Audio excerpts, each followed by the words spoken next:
रुकिए दोस्तों, इस वीडियो को स्किप ना करें। आप रील देखने में घंटे घंटे गुजार देते हैं। ज़रा इस वीडियो को देख लें और इससे सबक लें और इस वीडियो को अपने दोस्तों में ज़रूर शेयर करें। बच्चे को जन्म देते हुए माँ का इंतकाल हो जाता है, लेकिन शौहर को उसकी बीवी की नसीहत याद होती है कि इस बच्चे का ख्याल रखने। देखते ही देखते बच्चा वो 3 साल का हो जाता है। 3 साल बाद उसका बाप फिर दूसरी शादी कर लेता है एक शादीशुदा औरत से, जिसके पहले से 3 बच्चे होते हैं। अच्छा, वो सौतेली माँ होती है जालिम। वो उस यतीम बच्चे पे बहुत जुल्म करती है। एक दिन ऐसा ही होता है, उस सौतेली माँ की फैमिली आती है दावत पे और वो यतीम बच्चा भी बैठ जाता है खाना खाने के लिए। तो वो यतीम बच्चा चावल गिरा देता है, तो उसकी सौतेली माँ उसको उठाती है, उसको 2 थप्पड़ मारती है और फिर उसकी चावल की प्लेट के साथ उसको बालकनी में बिठा देती है, सर्दियों की रातों में शीशा बंद करके, अपने बच्चों से हटा के।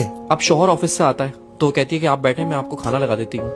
तो शौहर कहता है, भाई वो मेरे बच्चे, हमारे बच्चे कैसे हैं? वो कहती है, वो बच्चे सो गए। तो शौहर भी सो जाता है। जब शौहर सो जाता है तो उसकी बीवी ख्वाब में आती है और कहती है कि मेरे बच्चे का ख्याल रखो। वो अचानक उड़ जाता है और सौतेली माँ से पूछता है कि वो बच्चा कहाँ है मेरा? उसने बोला, वो तो सो रहा है, आप बेफिक्र होकर सो जाए। वो सो गया, बच्चे सो रहे सारे एक साथ। फिर वो सो जाता है उसका मियाँ। फिर उसके ख्वाब में उसकी बीवी आती है कि देखो मैं कह रही हूँ मेरे बच्चे का ख्याल रखो।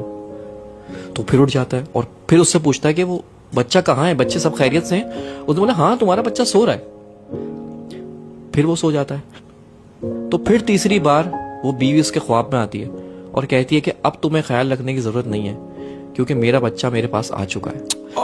वो घबरा के उठता है और सौतेली माँ से पूछता है कि बच्चा कहाँ है मेरा? जाके देखता है कमरे में तो 3 बच्चे सो रहे होते हैं, लेकिन वो बच्चा नहीं होता जो उसका सगा है। वो उसको पर याद आता है उसकी माँ को कि मैंने तो उसको बालकनी में बंद कर दिया था बाहर। हाँ। तो जैसे ही जाके वो बालकनी का शीशा खोलता है तो वो 3 साल का बच्चा चावल की प्लेट लेके और अपना मुंह घुटनों के अंदर दबा के बैठा हुआ होता है। जब बाप उसको जाके हिलाता है तो वो मर चुका होता है।